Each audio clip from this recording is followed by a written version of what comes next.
الله وبركاته. الحمد لله نحمده ونصلي على رسوله النبي الكريم. أما بعد فأعوذ بالله من الشيطان الرجيم. بسم الله الرحمن الرحيم. إن الله وملائكته يصلون على النبي يا أيها الذين آمنوا صلوا عليه وسلموا تسليما.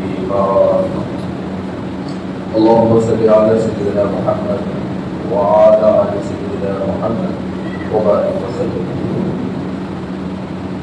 حضرات محترم، الحمدللہ اللہ رب العزت کا کرم ہے کہ اس پاک پروردگار کی طرف سے آج ہم اس کی بارگاہ میں جمعہ جیسی عظیم عبادت کے لیے جمع ہیں، اور کرم ہے اس پروردگار کا جس نے ہم سب کو پیغمبر آخر الزمان حضرت محمد مصطفیٰ صلی اللہ علیہ وسلم کی امت میں رکھا.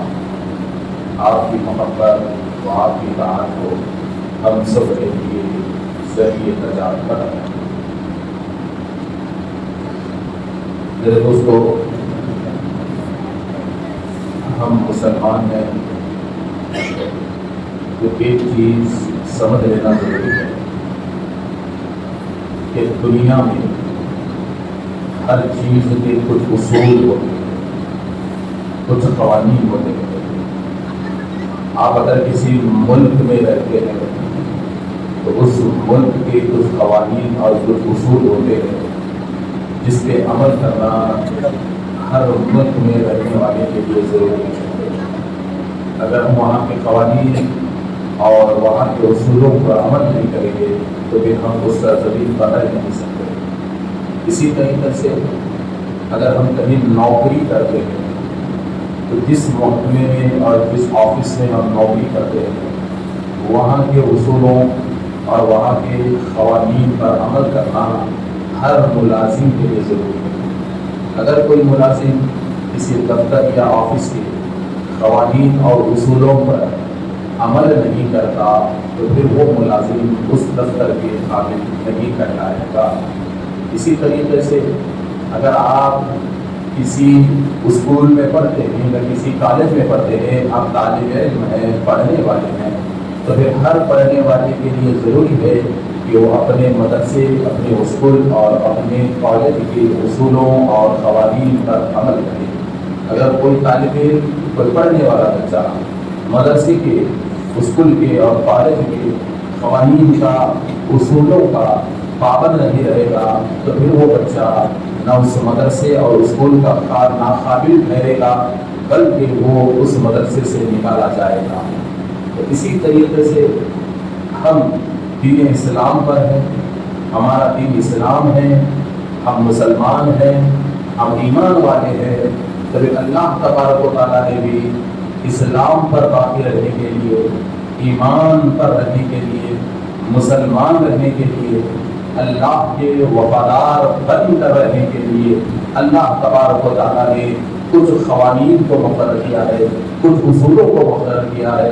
تو ہر مسلمان کے لیے لازمی ہے کہ جب تک اس کے قدم زمین پر جڑے ہوئے ہیں ہر حال میں وہ اللہ کے قانون کا پابند رہے، قدرت کے اصولوں کا پابند رہے اور دین اسلام کے شرائط کا پابند رہے. ورنہ آپ حضرات کو تجربہ ہے کہ دنیا کا اصول ہے کہ اگر ہم دنیا میں کسی محکمے یا کسی دفتر کے قانون کے پابند نہیں رہتے تو ہم اس دفتر کے قابل نہیں کہلاتے، ہم وہاں سے نکالے جاتے ہیں. تو تھوڑا سوچئے کہ یہ زمین اللہ کی ہے اور سر کے اوپر آسمان اللہ کا ہے. یہ چاند، یہ سورج، یہ ہوا، یہ رزق، یہ دانا، یہ پانی، یہ ساری چیزیں اللہ کی ملک ہیں اور ہم خود اللہ تبارک و تعالیٰ کے بندے ہیں. تو جب ساری دنیا میں جو جو چیزیں ہم استعمال کرتے ہیں یہ ساری چیزیں اللہ کی ہیں اور اللہ ہی کی عطا سے ہم استعمال کرتے ہیں اور خدا کی قدرت سے یہ ساری چیزیں ہمارے تابع ہوئی ہے. تو جب ہم ہر چیز اللہ کی استعمال کرتے ہیں اور اللہ ہی کی زمین پر رہ کر ہم سانسیں لے رہے ہیں, زندگی گزار رہے ہیں اور اللہ کی مرضی کے خلاف, قدرت کے قانون کے خلاف, دین اسلام کے شرائط کے خلاف ہماری زندگی چل رہی ہے, تو تھوڑا سوچنے کی بات ہے کہ ہماری زندگی اللہ کے قانون کے مطابق مکمل نہیں چل رہی ہے تو پھر کس صورت سے ہم اس دنیا میں عزت کو تلاش کر رہے ہیں, کس صورت سے ہم اس دنیا میں سکون کو تلاش کر رہے ہیں اور کس ذریعے سے ہم اس دنیا میں طاقت اور قوت کو تلاش کر رہے ہیں. تو میرے دوستو, آج موجودہ دور میں اگر ہم حالات کا جائزہ لیں تو حالات ہر وقت بگڑتے رہے, ہر وقت بگڑتے رہے. مسلمانوں پہ حالات کا بگڑنا کوئی نیا نہیں ہے, مگر ہم تاریخ اٹھا کر دیکھیں تو تاریخ میں آپ کو ایک چونکا دینے والی چیز آپ کو ملے گی کہ جب جب قوم اللہ سے مڑ گئی اور جب جب قوم قدرت کے قوانین سے ہٹ گئی, دین اسلام کے شرائط سے ہٹ گئی, خدا کی یاد سے قوم جب جب غفلت میں رہ گئی تو اللہ تعالیٰ اس قوم کو موقع دیتا رہا, موقع دیتا رہا, موقع دیتا رہا اور جب قوم قدرت کے موقع کو بھی نہ سمجھی تو پھر اللہ تبارک و تعالیٰ نے قوم کو سبق سکھانے کے لیے عذاب کے طور پر مسلمانوں کے سروں پر ظالم حکمرانوں کو بٹھا دیا. یہ تاریخ ہے, یہ ظالم حکمران مسلمانوں کے سروں پر بیٹھنے کی سب سے اہم وجہ اللہ کی نافرمانی, اللہ تبارک و تعالیٰ سے دوری, اللہ سے غفلت, خدا کی یاد سے غفلت. اس کا سبب یہ ہوتا ہے کہ اللہ تبارک و تعالیٰ ظالموں کو مسلمانوں کے سروں پہ بٹھا دیتا ہے اور یہ ظالم اس وقت تک مسلمانوں کے سروں پر بیٹھے ہوئے رہتے ہیں جب تک کہ مسلمان اللہ کی طرف لوٹ کے نہ آئے. اور تاریخ اٹھا کے دیکھو, ظالم ہمیشہ مسلمانوں کے سروں پر بیٹھے نہیں رہے, اس وقت تک بیٹھے رہے جب تک کہ مسلمان جمع ہو کے اللہ کو یاد کرنا نہ شروع کیے. اور جس دن مسلمان اللہ کی طرف راغب ہو گئے اور اللہ کو یاد کیے پھر اس دن سے ظالموں کا صفایا شروع ہو گیا. اور پھر ایک چیز یاد رکھیے میرے دوستو, یہاں سمجھنے والی چیز ہے. کیا سمجھنے والی چیز ہے؟ کہ صرف تسبیح پھرانا مسلمان کا کام نہیں ہے, صرف عبادت ہی کرتے رہنا مسلمان کا کام نہیں ہے, بلکہ میرے دوستو یاد رکھو عبادت کے ساتھ ساتھ صحیح تدبیر اختیار کرنے والی قوم کا نام مسلمان ہے. تسبیح کے داروں کے ساتھ ساتھ صحیح دانش مندی رکھنا یہ مسلمان کی علامت ہے. آج ہمارے پاس نہ کوئی تدبیر ہے, نہ کوئی عبادت ہے, نہ کوئی دانش مندی ہے سوائے جذباتی نعروں کے, اور کوئی چیز نہیں ہے. اور دوسری اہم چیز یاد رکھیے میرے دوستو, جب کبھی مصیبت آ جائے, جب کبھی مصیبت آ جائے تو سب سے پہلی چیز مصیبت پہ مسلمان کا کام ہے, مسلمان کا فریضہ ہے کہ سب سے پہلے مصیبت پہ اللہ اور اس کے رسول پہ بھروسہ کرے, اور دوسرا کام اللہ کی عبادت کو زیادہ کرے, اور تیسرا کام دعاؤں میں مشغول رہے. جب یہ تین کام ہو گئے تو چوتھا کام کیا ہے؟ چوتھا کام کیا ہے؟ چوتھا کام صحیح تدبیر اور صحیح دانش مندی کے ساتھ مصیبت کو کچلنے کے لیے میدان میں اترنا. صحیح تدبیر اور صحیح دانش مندی کے ساتھ مصیبت کو کچلنے کے لیے میدان میں اترنا.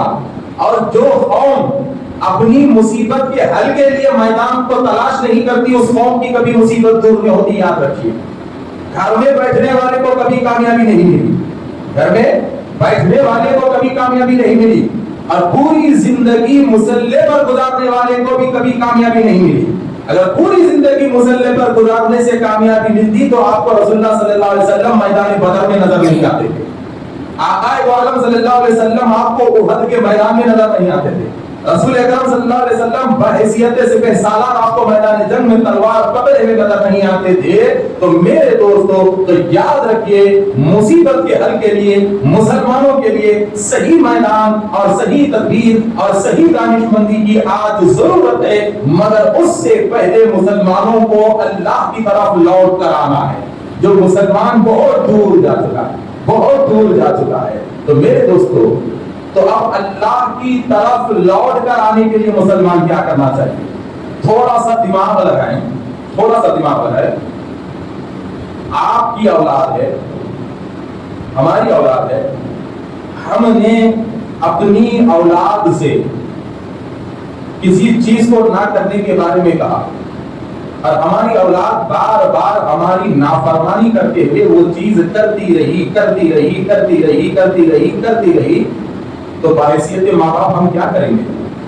اولاد کی محبت دل میں ہونے کے ناطے ایک بار ہم نظر انداز کریں گے، دو بار نظر انداز کریں گے، تین بار نظر انداز کریں گے. جب اولاد کی غلطی حد سے زیادہ سر چڑھ جائے تو اس وقت ماں باپ اپنی اولاد کو سزا دینے کے لیے تیار ہو جائیں گے. اور کئی ماں باپ تنبیہ کے لیے اپنی اولاد کو مارتے ہیں. کہ کون مار رہا ہے؟ باپ مار رہا ہے، ماں مار رہی ہے.